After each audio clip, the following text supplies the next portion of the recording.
Mayong buntag ka na itong tanan, anay nasa kita karon sa atong binulan nga tree planting. Ubos gihapon sa prioridad nga programa sa amahan sa itong Dakbayan, Mayor J. Warren Pabilyaran, nga papabalik. Labi na ni atong kabukiran din sa nagdaasan nata karon sa Bilayungon Creek. Usa gihapon sa itong mga priority watershed kini nga area kay nag-drain na kini sa Sawaga River. No? So usa sa itong prioridad karon, gipanguluhan karon ang atong pagtanom sa City Enro uban sa mga laylay mga ahensya usab sa City Government of Malaybalay. Nagtanom kita og 1,500 ka mga seedlings.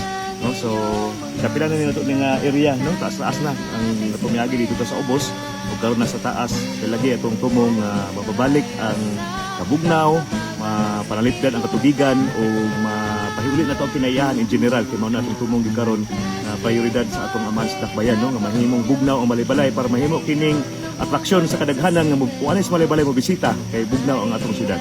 Padayon po gihapon atong panawagan, no, sa atong mga lumulupi sa Malaybalay nga mosalmot kita nini nga programa aron nga kitang tanan makabilipisyo niini o kitang tanan makatabang kay dili kini makaya sa pipila lamang o kitang tanan magdungan pagsakata Malaybalay.